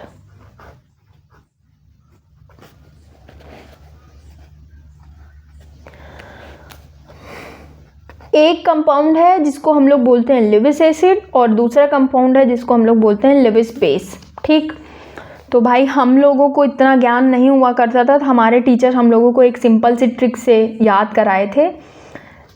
ये बोलता है ले बे और ये बोलता है ला। ला मतलब ले आ। ठीक, ये है बोल रहा है ले बे। सॉरी, कोई ऑफेंड मत होना, बस ये एक ट्रिक जैसा है निमोनिक टाइप का। तो यहाँ पे लुईस कॉन्सेप्ट में हम लोग जो है इलेक्ट्रॉन्स के बारे में रीड करते हैं। तो ये क्या कहता है, जो हमारा लुईस बेस होता है वो क्योंकि इलेक्ट्रॉन को डोनेट करता है, क्योंकि इसके पास इलेक्ट्रॉन है इसी वजह से ये डोनेट कर रहा है। तो अगर कोई किसी को देता है तो क्या बोलता है, मतलब हाँ, प्लीज़ कोई ऑफेंड मत होना, बट ऐसा बोलते नहीं है ले बे ये ले ले, है ना।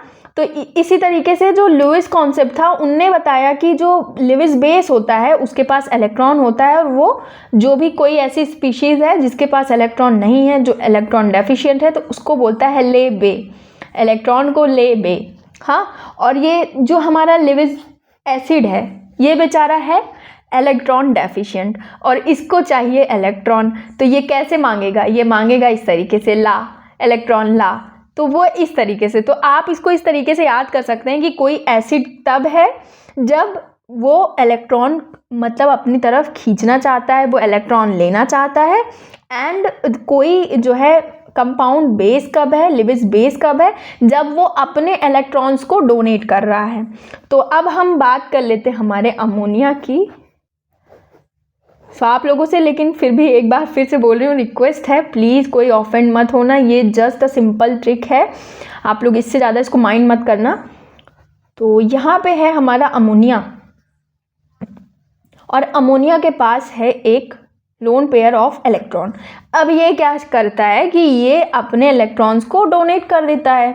तो क्योंकि ये दे रहा है ना, तो ये किसी को देगा तो उसको कैसे देगा, ले बे, इस तरीके से।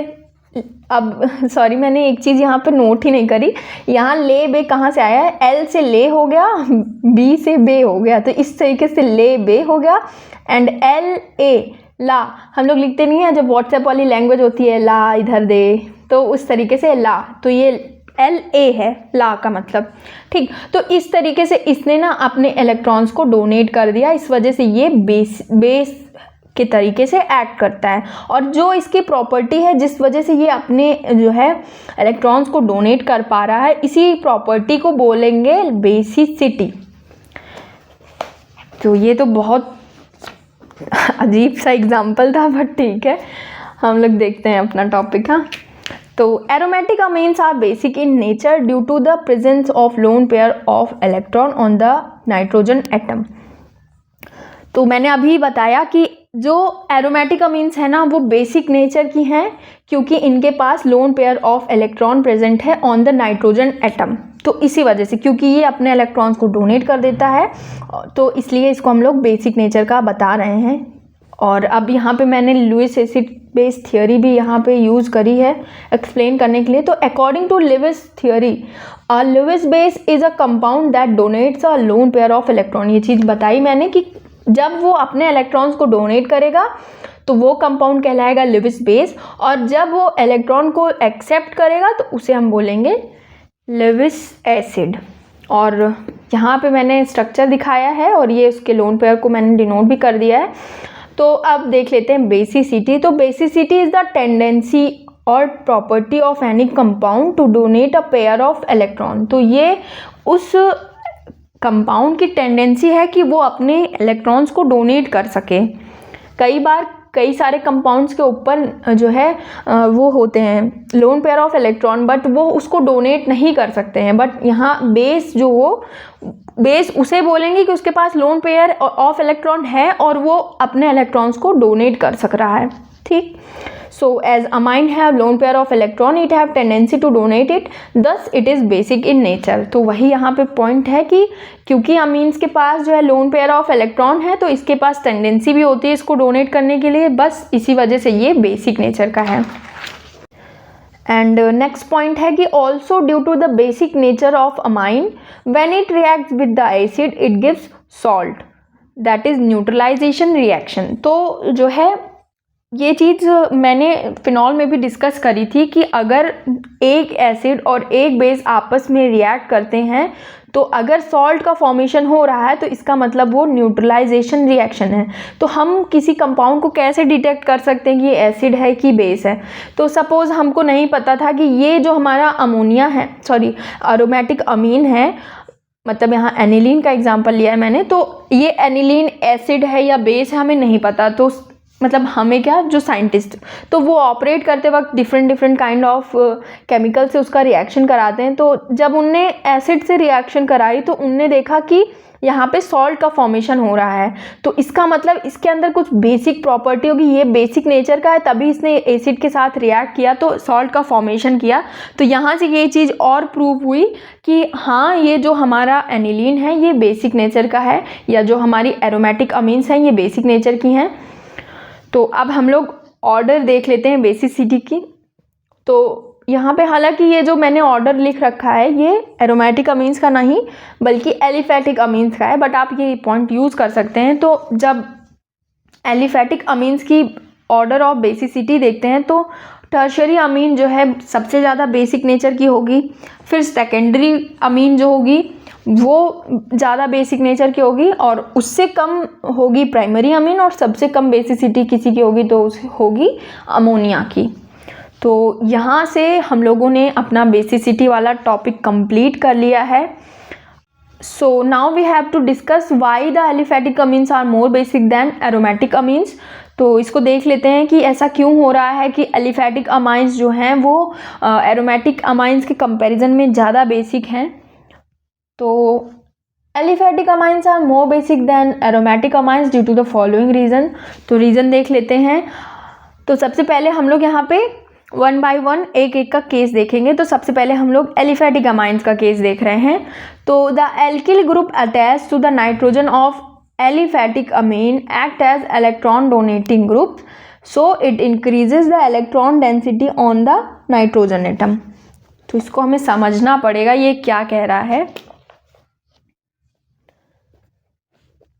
जैसे हमारा एलिफेटिक अमाइन क्या हो सकता है, सपोज अगर यहाँ पे हमने CH3NH2 ये एक एलिफेटिक अमाइन है और वहीं ये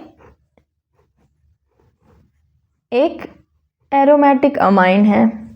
ठीक, तो अभी हम लोग इसका केस पढ़ रहे हैं। तो इसके केस में देख लेते हैं। तो यहाँ पे ये बताया जा रहा है कि ये जो ग्रुप जुड़ा हुआ है ये इलेक्ट्रॉन डोनेटिंग, क्योंकि ये एल्किल ग्रुप है ना। तो एल्किल ग्रुप जो होता है उसको हम लोग बोलते हैं इलेक्ट्रॉन डोनेटिंग ग्रुप। तो इलेक्ट्रॉन डोनेटिंग ग्रुप्स क्या करते हैं, ये जो है इसके ऊपर इलेक्ट्रॉन डेंसिटी को इंक्रीज कर रहे हैं।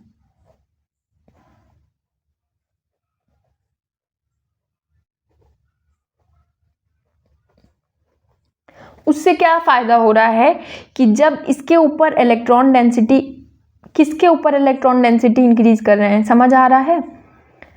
इलेक्ट्रॉन डेंसिटी इंक्रीज हो रही है नाइट्रोजन एटम पे। ठीक, तो जो है ये जो हमारा एल्किल ग्रुप है वो नाइट्रोजन एटम के ऊपर इलेक्ट्रॉन डेंसिटी को बढ़ा रहा है। उससे क्या होगा कि जब नाइट्रोजन के ऊपर इलेक्ट्रॉन डेंसिटी बढ़ेगी तो ये बहुत आसानी से अपने इलेक्ट्रॉन्स को किसी भी कंपाउंड को डोनेट कर सकता है। ठीक, अब जब जैसे अगर किसी को पैसे देने हैं, उसके पास जब ज़्यादा पैसे होंगे तभी तो, सपोज़ मुझे अपने फ्रेंड को पैसे देने हैं, ठीक, मैं हूँ नाइट्रोजन और मुझे अपने फ्रेंड को पैसे देने हैं, और मुझसे ऐसे लोग जुड़े हुए हैं, जैसे ये मेरे पापा हैं, उनने मुझे पैसे दिए, मेरी मम्मी है, उनने मुझे पैसा दिया, तो इससे क्या हो रहा है, मेरे पास ज़्यादा पैसे हैं तो मैं आसानी से उन पैसों को डोनेट कर सकती हूँ अपनी फ्रेंड को। ठीक, तो यहाँ से ये पॉइंट हुआ कि इलेक्ट्रॉन डोनेटिंग ग्रुप जुड़ा हुआ है, जिसकी वजह से जो इलेक्ट्रॉन डेंसिटी ऑन नाइट्रोजन है वो इंक्रीज हो रही है। इसी वजह से ये नाइट्रोजन आसानी से अपने जो है इलेक्ट्रॉन के लोन पेयर को डोनेट कर पा रहा है, और क्योंकि वो डोनेट कर रहा है इस वजह से वो बेसिक नेचर है, तो इस वजह से इसकी बेसिसिटी ज़्यादा होगी। अब हम देखेंगे इन भाई साहब का केस। तो ये है हमारी एरोमेटिक अमीन। तो यहाँ पे मैं इसको बॉन्ड इसका शो कर देती हूँ, वो इस तरीके से।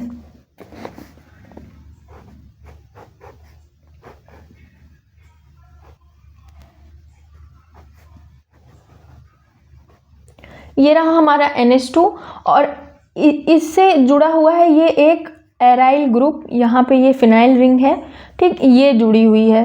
तो यहाँ पे देखिए, तो एक यहाँ पे रेजोनेंस हो रहा है, लोन पेयर सिग्मा पाई, मतलब पाई सिग्मा लोन पेयर, इस टाइप का कुछ जो है रेजोनेंस हो रहा है, या हम लोग जैसे अब तक देखते आ रहे थे तो उस तरीके से अगर देखा जाए तो ये क्या कर रही है, ये रिंग क्या कर रही है कि इस इलेक्ट्रॉन को डोनेट करना है किसी और को, और ये रिंग क्या कर रही है, इसके इलेक्ट्रॉन अपने साइड खींच ले रही है। ये यहाँ से इलेक्ट्रॉन इधर उतर गया, यहाँ से ये इलेक्ट्रॉन इधर आ गया, ऐसे ऐसे घूमते घूमते, तो मतलब ये जो है इसको इधर जाना था, ये यहाँ घूमने लगा। तो यहाँ पे मैं उसी एग्जांपल से समझाती हूँ। सपोज़ मेरी एक फ्रेंड है जिसको मेरे से पैसे चाहिए, हाँ, तो सपोज़ मेरे पास कुछ पैसे थे और उन पैसों को मेरे पापा मांग लेते हैं मुझसे, कुछ पैसे मेरे पापा ले लेते हैं, कुछ मेरी मम्मी ले लेती हैं, और कुछ पैसे मेरे भाई ने ले लिया। ऐसे मतलब जो मेरे पैसे थे वो सारा डिस्ट्रीब्यूट हो गया इधर। अब जब भाई यहाँ इन लोगों से मैं पैसे निकाल पाऊँगी तभी तो उसे दूंगी। अब जब मेरे पास खुद ही नहीं है, कभी मेरे पास आ रहे हैं फिर वो ले रहे हैं, तो इस तरीके से क्या है कि मुझे पैसे उसको देने थे, बट मेरे पैसे तो घूम रहे हैं इधर उधर, मम्मी के पास, पापा के पास, तो ऐसे घूम रहे हैं ना। तो इस वजह से क्या हुआ कि मैं उसको पैसे नहीं दे पा रही हूँ, जिस वजह से इसकी बेसिसिटी डिक्रीज हो जा रही है। ऐसे ही यहाँ इलेक्ट्रॉन का केस है। इसका जो इलेक्ट्रॉन वो तो बेचारा रिंग में घूम रहा है, वो देगा कैसे? नाइट्रोजन के पास जो इलेक्ट्रॉन था रिंग ने अपने साइड खींच लिया। अब वो अपने साइड खींच लिया है तो ये जो है इलेक्ट्रॉन डोनेट थोड़ी ना कर पाएगा, तो डोनेट नहीं कर पाएगा तो इसकी बेसिसिटी डिक्रीज हो जाएगी। बस यही सिंपल सा कॉन्सेप्ट है जिस वजह से जो हमारी एरोमेटिक अमीन्स हैं वो लेस बेसिक हैं और एलिफेटिक अमीन्स हैं वो मोर बेसिक हैं। अब यहाँ हम लोग पॉइंट्स को रीड आउट कर लेते हैं कि the alkyl group attach to the nitrogen of aliphatic amine acts as electron donating group. तो ये इलेक्ट्रॉन डोनेटिंग ग्रुप, यहाँ एक इलेक्ट्रॉन डोनेटिंग ग्रुप है, यहाँ 2 इलेक्ट्रॉन डोनेटिंग ग्रुप, यहाँ 3 इलेक्ट्रॉन डोनेटिंग ग्रुप है। और ये 1 डिग्री है, ये 2 डिग्री है और ये 3 डिग्री है। तो मतलब यहाँ पे क्या हुआ कि ये इलेक्ट्रॉन डोनेटिंग ग्रुप्स लगे हुए हैं, जिस वजह से क्या हो रहा है कि it increases the electron density on nitrogen atom. तो जिस वजह से नाइट्रोजन एटम के ऊपर इलेक्ट्रॉन डेंसिटी बढ़ रही है। तो thus the electron pair on the amine is relatively more available for sharing. तो ये आसानी से शेयर कर सकता है क्योंकि इसके पास इलेक्ट्रॉन बढ़े हुए हैं इसके ऊपर, तो ये आराम से उसको अपना डोनेट कर सकता है। अब हम देख लेते हैं एरोमेटिक अमीन का केस। तो यहाँ पे क्या हो रहा है कि the aromatic ring is attach to the nitrogen atom of the aromatic amine. ये तो पता ही है कि जो हमारी जैसे सपोज एनिलीन का एग्जाम्पल ले लें तो वहाँ पर फिनाइल रिंग जो है वो डायरेक्टली जो है अमीन से जुड़ी हुई है। तो the lone pair electron on the nitrogen delocalized into the benzene ring due to resonance. तो क्योंकि वहाँ रेजोनेंस हो रहा है तो ये जो इसके इलेक्ट्रॉन है, नाइट्रोजन वाले इलेक्ट्रॉन्स है ना, वो डीलोकलाइज हो जा रहे हैं और वो घूमने चले गए कहाँ, बेंजीन के रिंग में। तो अब जब वो बेंजीन रिंग में है, रेजोनेंस कर रहे हैं, तो वो इलेक्ट्रॉन्स डोनेट नहीं किए जा सकते हैं। Thus, the lone pair electron of the nitrogen is less available for sharing, that makes the aromatic amine less basic। तो क्योंकि इसके जो लोन पेयर ऑफ इलेक्ट्रॉन्स थे वो जो है बेंजीन रिंग के अंदर मूव कर रहे हैं, तो वो डीलोकलाइज्ड हैं और इसी वजह से वो शेयरिंग के लिए अवेलेबल नहीं है, जिस वजह से एरोमेटिक अमीन्स लेस बेसिक हो जाती हैं। हम लोग यहाँ पे रेजोनेंस, यहाँ मैंने रेजोनेटिंग स्ट्रक्चर दिखा दिया है, तो वही है एनिलीन का रेजोनेटिंग स्ट्रक्चर है। यहाँ से इसका लोन पेयर ऑफ इलेक्ट्रॉन इधर उतर के आया तो वो यहाँ पे बॉन्ड का फॉर्मेशन कर लेगा, तो ये वाला बॉन्ड ब्रेक हो जाएगा और यहाँ से इलेक्ट्रॉन इधर शिफ्ट हो जाएगा इस कार्बन के ऊपर। यहाँ पे वही कार्बन, यहाँ पे वही इलेक्ट्रॉन कार्बन पे हमने शो कर दिया है। अब ये इलेक्ट्रॉन इधर उतर आएगा और उससे क्या होगा, ये वाला बॉन्ड ब्रेक हो जाएगा और इसके इलेक्ट्रॉन्स इधर शिफ्ट हो जाएंगे। तो ऐसे ही ये घूमता हुआ क्या करेगा कि पूरा बॉन्ड यहाँ से ये इलेक्ट्रॉन इधर मूव किया तो ये बॉन्ड इधर शिफ्ट हो गया, ये इलेक्ट्रॉन जब इधर मूव किया तो ये बॉन्ड इधर शिफ्ट हो गया और फिर से फाइनली हमारा एनिलीन बन जाता है। तो कुछ इस तरीके से रेजोनेंस हो रहा है। तो जब हम यहाँ देख सकते हैं ना कि ये इलेक्ट्रॉन को डोनेट करना था, पर ये भाई साहब तो यहाँ व्यस्त हैं, अब ये यहाँ से उतर गए हैं, घूमने के लिए चले गए हैं, तो अब ये इतना स्ट्रक्चर जब बन जाएगा तभी यहाँ पे लौट के आएगा, तो टाइम लगेगा ना, तो ये लेस अवेलेबल है, इसी वजह से ये लेस बेसिक भी हैं। तो वही पॉइंट मैंने यहाँ समराइज करके भी लिखा है कि in aliphatic amine electron donating alkyl groups are present that increase the electron density on nitrogen atom. तो एलिफैटिक अमीन में इलेक्ट्रॉन डोनेटिंग एल्किल ग्रुप्स होते हैं जो कि प्रेजेंट होते हैं नाइट्रोजन के पास, जो कि उसकी इलेक्ट्रॉन डेंसिटी को इंक्रीज कर देते हैं। But in aromatic amine the lone pair of electron present on the nitrogen is delocalized in the benzene ring, hence the electron is less available for sharing. तो क्योंकि जो एरोमेटिक अमीन है उसके अंदर जो लोन पेयर ऑफ इलेक्ट्रॉन है वो जो है डीलोकलाइज हो जाता है बेंजीन रिंग के अंदर, और इसी वजह से वो इलेक्ट्रॉन्स जो है लेस अवेलेबल हैं for sharing. That's why the aliphatic amines are more basic than aromatic amine. तो यहाँ से ये पॉइंट क्लियर हो गया ना कि क्यों ये ऐसा हो रहा है कि एलिफैटिक अमीन्स मोर बेसिक हैं और एरोमेटिक अमीन्स लेस बेसिक हैं। और हाँ, एक पॉइंट और यहाँ पे नोट करते हुए चलना है कि ये वाला जो क्वेश्चन है, ये क्वेश्चन 2 बार आ चुका है 2 मार्क्स में। तो जब 2 मार्क्स में ये क्वेश्चन पूछा जाएगा तो हमें सिर्फ सिंपल सा इतना लिखना है, और किसी को पेज और बढ़ाना है पेज में तो वो ये वाले स्ट्रक्चर्स ड्रॉ कर सकता है।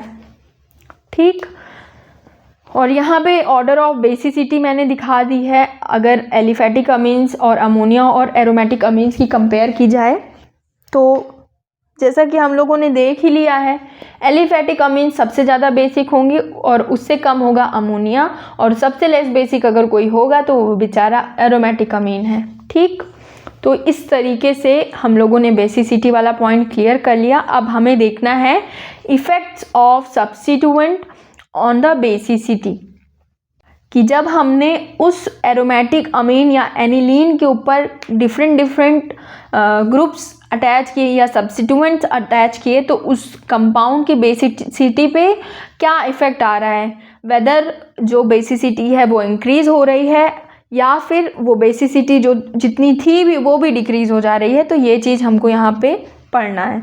तो the basicity of aromatic amines is affected by the substituent present at the ortho और para position on the benzene ring. तो जो सब्स्टिट्यूएंट प्रेजेंट होंगे वो ऑर्थो और पैरा पे प्रेजेंट होंगे, तभी उसकी बेसिसिटी को अफेक्ट करेंगे। तो there are 2 groups that affect the basicity of aromatic amine. They are electron donating group and electron withdrawing group.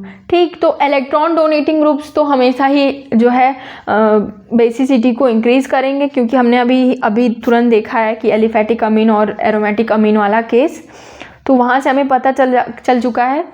तो वही हम लोग यहाँ पे अभी पढ़ेंगे भी कि इलेक्ट्रॉन डोनेटिंग ग्रुप्स का क्या इफेक्ट होने वाला है।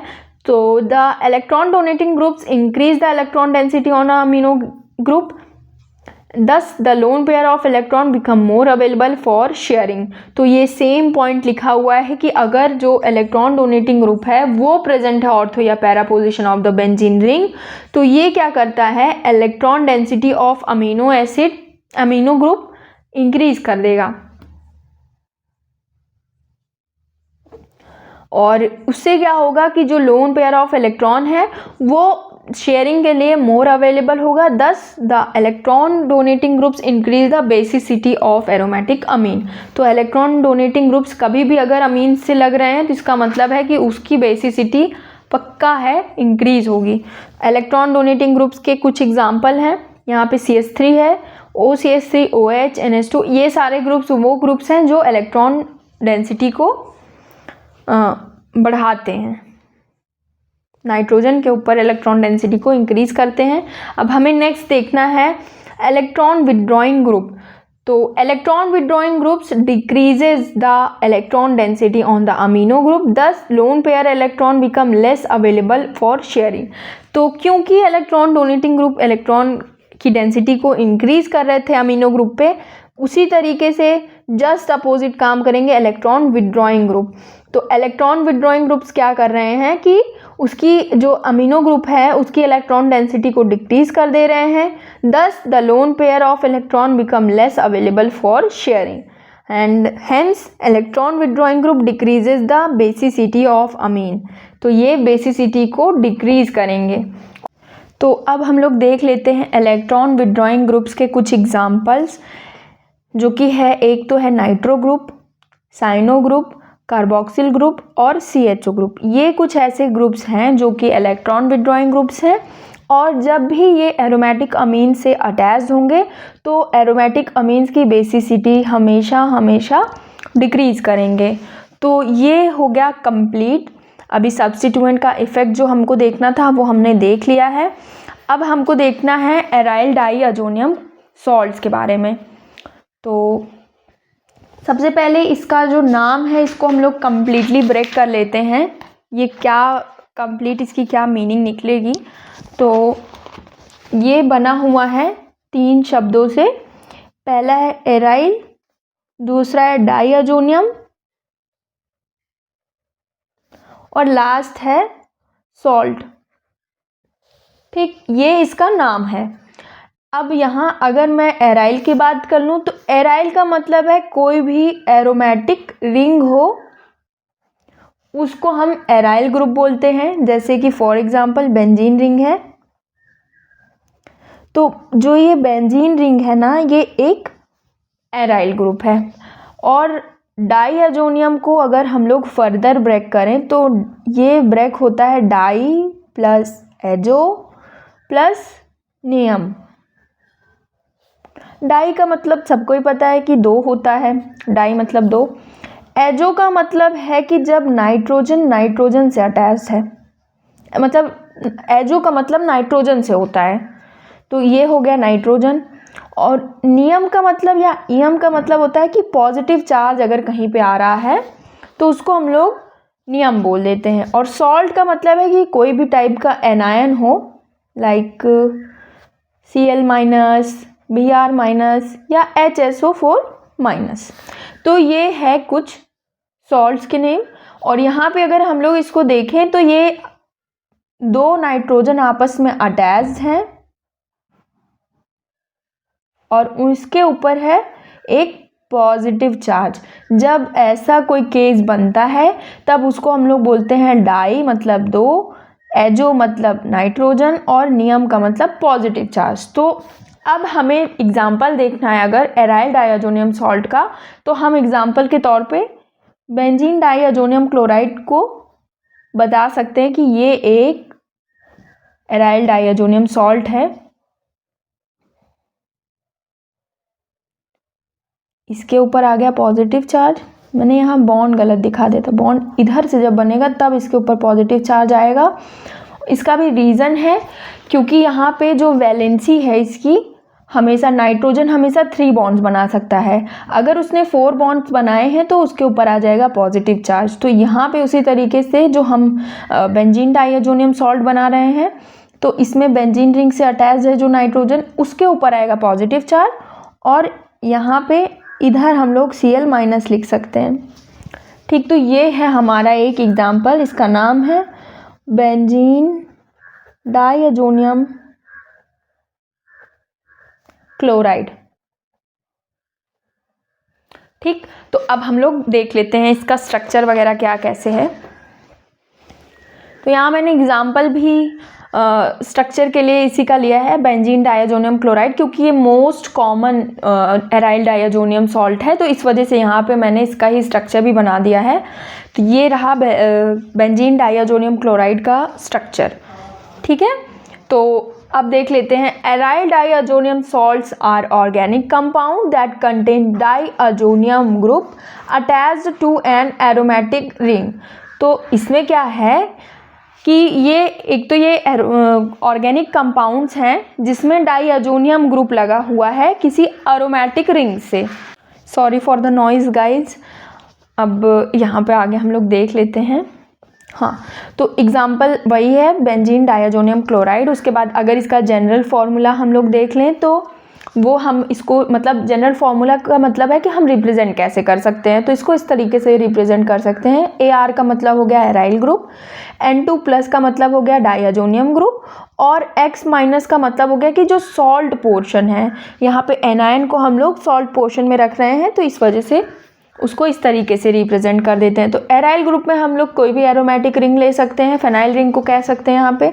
डाइअजोनियम मतलब डाइअजो ग्रुप है, और X- का मतलब कोई भी एनायन, लाइक यहाँ पे मैंने वो बता दिया है Cl-, HSO4- और Br-। तो ये कुछ एनायंस हो सकते हैं। तो ये इस तरीके से मतलब हम लोग एराइल डाइअजोनियम क्लोराइड को रिप्रेजेंट करते हैं। अब आगे देख लेते हैं क्या है। तो अगर हमें डाइअजोनियम सॉल्ट का प्रिपरेशन करना है ना, तो हम लोग कैसे कर सकते हैं कि diazonium salt are prepared by diazotization of aromatic amine using HNO2 at 0 to 5 degree Celsius. तो जब हमें अगर डाइअजोनियम सॉल्ट का प्रिपरेशन करना है तो हम एनिलीन को अगर HNO2 मतलब नाइट्रस एसिड से ट्रीट करेंगे इन द प्रेजेंस ऑफ HCl, तो बन जाएगा हमारा बेंजीन डाइअजोनियम क्लोराइड। और यहाँ पे टेम्परेचर हमें याद रखना है कि टेम्परेचर बहुत लो टेम्परेचर हमको यूज़ करना है, 0 to 5 डिग्री सेल्सियस यूज़ करना है, तब हमारा बेंजीन डाइअजोनियम क्लोराइड प्रिपेयर हो जाएगा। ठीक, अब अगर हम लोग एप्लीकेशंस की बात कर लें तो यहाँ पे कुछ एप्लीकेशंस दी हुई हैं। तो aryl डाइअजोनियम salts are very useful intermediate because they can be easily converted into different aromatic compounds। तो जो हमारे एराइल डाइअजोनियम salts हैं ये बहुत इम्पोर्टेंस रखते हैं केमिस्ट्री के अंदर, क्योंकि इनसे हम डिफरेंट टाइप्स की रिएक्शन परफॉर्म कर सकते हैं, जिसकी वजह से डिफरेंट जो है कंपाउंड्स का फॉर्मेशन हो सकता है। मतलब ये बहुत इम्पॉर्टेंट इंटरमीडिएट है केमिस्ट्री के। यहाँ सैंडमेयर रिएक्शंस देखी जा सकती है, गैटरमान रिएक्शन देखी जा सकती है, या मतलब जैसे इससे हम फिनॉल की प्रिपरेशन कर सकते हैं, इससे हम बेंजीन भी प्रिपेयर कर सकते हैं। बहुत ही वर्सटाइल टाइप का ये सॉल्ट है, तो इसलिए इसकी एप्लीकेशन हमें पढ़ने को बोला गया है। तो some applications of the aryl diazonium salt are following. तो अभी हम लोग पहले देखेंगे कि हम लोग इससे फिनॉल की सिंथेसिस कैसे कर सकते हैं। तो जब फिनॉल की सिंथेसिस करनी होगी तो बेंजीन डाइअजोनियम क्लोराइड को रिएक्ट करा देंगे वाटर के साथ, तो तुरंत फिनॉल बन जाएगा। मतलब बेंजीन डाइअजोनियम क्लोराइड लिया हमने, उसको ट्रीट कर दिया वाटर के साथ, मतलब उसमें वाटर ऐड कर दिए, तो हमारा फिनॉल प्रिपेयर हो जाएगा और नाइट्रोजन गैस वहाँ से रिमूव आउट हो जाएगी। अब अगर हमें इससे नाइट्रोबेंजीन का फॉर्मेशन करना है तो हमें क्या करना होगा कि benzene diazonium salt is treated with the sodium nitrite in the presence of copper to form nitrobenzene. तो हमको इसकी रिएक्शन करा देनी होगी, जो हमारा बेंजीन डाइअजोनियम सॉल्ट है उसकी रिएक्शन करा देनी है सोडियम नाइट्राइट से। तो जब हम सोडियम नाइट्राइट से इसकी रिएक्शन कराएंगे ना, तो यहाँ पे क्या होगा, नाइट्रोजन गैस रिमूव आउट हो जाएगी और यहाँ से नाइट्रोबेंजीन का फॉर्मेशन हो जाएगा। तो अब हम लोग देख लेते हैं इसकी थर्ड एप्लीकेशन, जो कि है रिप्लेसमेंट ऑफ हाइड्रोजन। तो यहाँ पे क्या है कि जो हमारा डाईएजो ग्रुप है उसको हम लोग रिप्लेस कर देंगे हाइड्रोजन से। तो उसके लिए क्या करना होगा, benzene diazonium salt is reduced by hypophosphorous acid into benzene. तो जब हमको ऐसा करना है कि हमें बेंजीन डाइअजोनियम सॉल्ट से बेंजीन की प्रिपरेशन करनी है, तो हम क्या करेंगे, एक रिड्यूसिंग एजेंट लेंगे जो कि है हाइपोफॉस्फोरस एसिड। जब हम अपने सॉल्ट को इससे ट्रीट करेंगे इन द प्रेजेंस ऑफ वाटर, यहाँ रिएक्शन में हमने वाटर का भी इस्तेमाल किया है, तो हमारी बेंजीन फॉर्म हो जाएगी और नाइट्रोजन गैस रिमूव आउट होगी और H3PO3 फॉर्म हो जाएगा और HCl भी फॉर्म हो जाएगा एज अ बाई प्रोडक्ट। तो नेक्स्ट हमारी बहुत ही इम्पॉर्टेंट नेम रिएक्शन होने वाली है। पहली रिएक्शन है सैंडमेयर रिएक्शन, ये भी बहुत इंपॉर्टेंट नेम रिएक्शन है, और दूसरी है गैटरमान रिएक्शन, ये भी बहुत इंपॉर्टेंट नेम रिएक्शन है। तो इन दोनों में हम लोग बेंजीन डाइअजोनियम सॉल्ट का इस्तेमाल करेंगे। यहाँ दोनों रिएक्शन एकदम सिमिलर हैं, एकदम सिमिलर कंपाउंड का फॉर्मेशन करेंगी, बस यहाँ पे जो हमने वो लिया है, कैटलिस्ट लिया है ना, बस उसका डिफरेंस है। तो जब हम सैंडमेयर रिएक्शन कराते हैं तो क्या करते हैं कि सैंडमेयर रिएक्शन में बेंजीन डाइअजोनियम सॉल्ट को हीट करते हैं विद क्यूप्रस क्लोराइड या फिर cuprous bromide in the presence of HCl और HBr टू गिव क्लोरोबेंजीन और ब्रोमोबेंजीन। तो अगर सपोज हमको ब्रोमोबेंजीन बनानी है, ठीक, ब्रोमोबेंजीन जब बनानी है तो हम लेंगे अपना सॉल्ट, बेंजीन डाइअजोनियम सॉल्ट को ले लेंगे और उसको ट्रीट कर देंगे क्यूप्रस ब्रोमाइड से इन द प्रेजेंस ऑफ HBr। इसको हल्का सा जब हम लोग हीट करेंगे तो हमारा ब्रोमोबेंजीन फॉर्म हो जाएगा। और वहीं अगर हमें क्लोरोबेंजीन बनाना है तो उसके लिए हमें क्या करना होगा, बेंजीन डाइअजोनियम सॉल्ट को लेंगे और उसको हीट कर देंगे क्यूप्रस क्लोराइड के साथ इन द प्रेजेंस ऑफ HCl और हमारा क्लोरोबेंजीन फॉर्म हो जाएगा। अब बात कर लेते हैं हमारी लास्ट रिएक्शन की या लास्ट एप्लीकेशन की, जो कि है गैटरमान रिएक्शन। तो गैटरमान रिएक्शन में क्या करते हैं, बेंजीन डाइअजोनियम सॉल्ट को हीट करते हैं with copper powder and HCl और HBr टू गिव क्लोरोबेंजीन और ब्रोमोबेंजीन। तो सेम इसमें भी हो रहा है वही चीज़, वहाँ पे हमने क्यूप्रस क्लोराइड या क्यूप्रस ब्रोमाइड का यूज़ किया था और यहाँ पे हम लोग यूज़ कर रहे हैं कॉपर पाउडर का। तो सारी रिएक्शन सेम है, बस हमने कैटलिस्ट चेंज कर दिया है। तो यहाँ पे भी रिएक्शन देख लेंगे तो बेंजीन डाइअजोनियम सॉल्ट ले लेंगे, उसको ट्रीट करेंगे कॉपर पाउडर से इन द प्रेजेंस ऑफ HCl, तो हमारा क्लोरोबेंजीन बन जाएगा। और अगर हमें ब्रोमोबेंजीन बनाना है तो क्या करना होगा कि बेंजीन डाइअजोनियम सॉल्ट को लेंगे, उसको ट्रीट करेंगे कॉपर पाउडर से इन द प्रेजेंस ऑफ HBr। यहाँ पे HCl की जगह HBr ले लेंगे तो हमारा ब्रोमोबेंजीन बन जाएगा और नाइट्रोजन गैस रिमूव आउट हो जाएगा। तो ये रहा आज का पूरा लेक्चर, मेरे साइड से कंप्लीट हो चुका है। तो आपका सेकेंड यूनिट में पहला टॉपिक और दूसरा टॉपिक, दो टॉपिक हम लोगों ने कंप्लीट कर लिया है, पहला फिनॉल एंड दूसरा है एरोमेटिक अमीन्स। आई होप आप लोगों को लेक्चर समझ में आ रहे होंगे। तो आई होप आप लोगों को ये सारे लेक्चर्स समझ में आ रहे होंगे, और किसी को भी कोई भी डाउट होता है तो आप लोग बेझिझक हमारा जो व्हाट्सएप ग्रुप है उसको ज्वाइन करिए और वहाँ से हमसे जो भी आपकी क्वेरीज़ हैं, जो भी क्वेश्चन हैं, आप हम लोगों से पूछ सकते हैं कि सिलेबस कब कंप्लीट होगा या नेक्स्ट लेक्चर कब आएगा। आप लोग हर एक टाइप के क्वेश्चन वहाँ पर पूछ सकते हैं। So all the very best आप सभी को। तो मिलते हैं जल्द ही नेक्स्ट लेक्चर के साथ। Bye bye.